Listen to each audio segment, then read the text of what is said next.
Hi everyone, welcome back to Motivate. I'm Dr. Mohi Saraugi, a GP by profession, but here I'm swapping prescriptions for perspective. It's the start of a new year, 2026, which means somewhere in the world, someone is drinking a green smoothie they deeply regret. Someone else has already decided they'll start properly on Monday, and at least one person has bought new gym clothes that are currently watching them from the wardrobe. A really good friend of mine who makes the most beautiful manifestation candles told me about a Spanish New Year tradition where, with each chime at midnight, you eat a grape for good luck. I happened to be watching Big Ben on my television at the time. I neither confirm nor deny my participation, but if luck is available in grape form, I'm very much listening. January is a fascinating time to be a GP. Suddenly, everyone wants everything sorted, ideally by the end of the month. And if you've been listening to this podcast over the last few weeks, you'll already know something important. Your body doesn't know calendars, but a new year does give us something else, a pause, a chance to reflect, and sometimes permission to begin again a little more gently.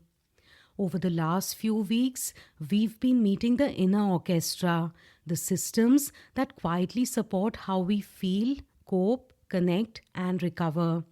We've met serotonin, the steady rhythm beneath the noise, oxytocin, the warmth between us, dopamine, the spark that pulls us forward, and cortisol, the watchful guard at the gate. And today, we arrive at the one that often gets reduced to a punchline but feels particularly fitting for a New Year episode: endorphins, the hormone of endurance. Endorphins don't respond to vision boards, they don't care about resolution lists, and they absolutely do not show up just because you bought new gym clothes. But the symphony of your hormones does respond, not to intention alone, but to what you actually do most days. And that matters, especially at the start of a new year. So let's understand endorphins today. Endorphins are chemicals made by your brain and nervous system. They are part of your body's own pain relief and reward system. The word itself comes from endogenous morphine. We all know what morphine is. Endogenous morphine simply means morphine made inside you. In the 1970s, researchers were trying to understand how painkillers like morphine worked in the body. What they discovered was unexpected. The body already had built in systems that responded to these drugs, almost as if it had been preparing for them all along, which raised a simple question: why would the body have built in switches for something it didn't make itself? The answer was endorphins. This discovery changed how we understand pain, coping, and recovery. Pain was no longer just something to be endured or switched off. The body had its own internal way of helping us through difficult moments. And this part really matters. Endorphins don't erase discomfort, they soften pain, they increase tolerance, they help us stay with effort, they support recovery after strain. They are involved in resilience, emotional regulation, and even bonding.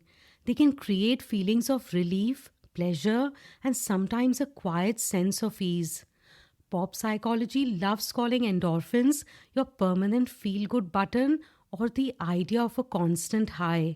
But in reality, endorphins are not about chasing highs, they are about relief after effort. Endorphins are released during physical movement, during laughter, during singing, during moments of effort followed by release. And sometimes they show up during experiences that challenge us in just the right way. Endorphins are never loud, they don't shout, they arrive after you've done something. They sound more like this: the moment a walk shifts from, "Why did I come out?" to, "Actually, this is fine." Singing in the car and realizing you feel better than you did 10 minutes ago. laughing harder than expected at something that objectively wasn't that funny, finishing something that felt draining and noticing your shoulders drop. That feeling after effort, not excitement, not adrenaline, just relief. And this is the part that often surprises people. Endorphins don't motivate you to start, they reward you for continuing, which is why waiting to feel like doing something before you begin often doesn't work. From a medical perspective, endorphins matter because they change how pain is experienced. They don't remove pain completely, they make it more tolerable. This is one reason regular movement can help with chronic pain, why people often feel better after exercise even if they dreaded it beforehand, why laughter therapy exists, and why shared experiences matter more than we sometimes realize. You see this clearly in endurance sports. Marathon runners never feel euphoric the whole time. Many hit discomfort, doubt, and exhaustion. Endorphins do not erase the pain, they help the body keep going.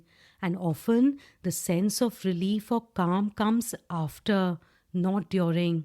The same principle shows up in recovery after illness, injury, or surgery. Endorphins work alongside medical care, helping the body cope and heal.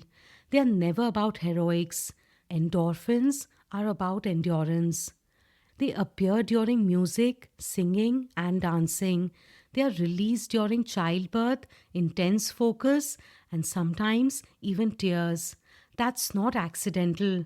These are moments where humans have always needed endurance. One important thing to remember is this: endorphins are not responsible for creating constant pleasure. They arrive after engagement, not before motivation. They tend to follow effort rather than invite it. And that's why they feel different from dopamine. Endorphins also sit at the intersection of stress and recovery. Acute stress and effort can stimulate their release, but chronic stress, persistent pain, or ongoing emotional strain can blunt the system over time. That doesn't mean something is broken, it reflects adaptation. The nervous system prioritizes survival first. Relief comes when the system senses that effort has ended or safety has returned, which is why recovery matters just as much as activation. This is also why people under prolonged stress sometimes say they feel flat, not sad, not anxious, just flat. In clinic, I hear this a lot. And often what's missing isn't motivation, it's movement, laughter, or relief after effort. Modern life has reduced how often we move through discomfort into release. We sit, we scroll, we brace. And endorphins don't show up in bracing mode. They show up after movement, after engagement, after participation. Laughter plays a role here too. It shifts muscle tone, it changes breathing, it creates brief relief. That's why shared humor feels restorative even when nothing else has changed. The body understands humor as safety. So, how are endorphins released? Very simply, when the body senses effort followed by relief. That effort might be physical, walking, stretching, dancing. It might be emotional, finishing something difficult, having a conversation you've been avoiding. It might be shared, laughing together, doing something mildly hard with someone else. They also respond to rhythm, music, breath, repeated movement. And importantly, they build with consistency. A single intense workout might give a brief high, but regular, moderate movement creates steadiness. Endorphins like sustainability. People often ask how to increase endorphins. That question usually comes from a place of exhaustion. What helps most isn't chasing a chemical response, it's noticing what makes effort feel tolerable, movement that fits the body you have today, connection that feels safe rather than performative, activities that absorb attention without demanding perfection. From a medical standpoint, this supports pain tolerance, mood regulation, and stress resilience. From a human standpoint, it supports continuity. And this is where I want to gently shift the New Year conversation, not towards more goals, not towards fixing or reinventing yourself, but towards one simple question: what would feel doable? Endorphins are not about extremes, they are about showing up and continuing. You don't need a dramatic overhaul, you need repetition. Endorphins remind us that the body supports us when we participate in life, not when we demand transformation without effort. And this is where January really comes in. It carries a particular energy: fresh starts, clean states, big promises. But endorphins don't respond to pressure. Remember this again: they respond to repetition.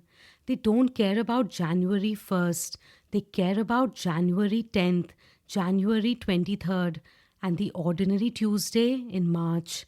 This is where the whole hormonal symphony comes together so beautifully. Motivation or motivation helps you begin. Steadiness helps you stay balanced. Connection makes things feel safer. Stress systems mobilize energy when needed, and endorphins help you recover and continue. So, if you take one thing from today, let it be this: your body already knows how to support you. When one system plays too loudly, things feel off. When they work together, life feels more manageable. You don't need to master them, you already live with them. As this new year begins, I'd invite you to answer just four things. No pressure, no perfection. One place you'd like to visit. It doesn't have to be this year. It doesn't have to be exotic. Just somewhere real you've always wanted to go. One person you'd like to meet, living, remembered, or meaningful to you in some way. One health related habit you'd like to cultivate. Just one. Something you could imagine continuing. And one thing you'd like to have in your life this year. It can be serious or it can be funny. More sleep, less stress from WhatsApp groups, a paid off mortgage, or simply fewer emails. You don't need to act on all of them at once. Just notice what matters. If this year feels hopeful, I'm glad you're here.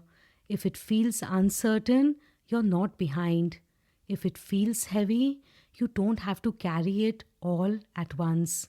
You already have the tools, not because you listen to a podcast, but because your body has been working quietly for you all along. I hope something today stirred a thought, gave you a smile, or simply made you pause.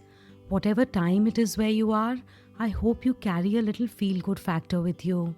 Thank you for listening. I'm Dr. Mohi. Until next time, stay motivated. And as this new year unfolds, may you remember that feeling better often comes after you begin. May you give yourself permission to start exactly where you are. This year doesn't need to be perfected.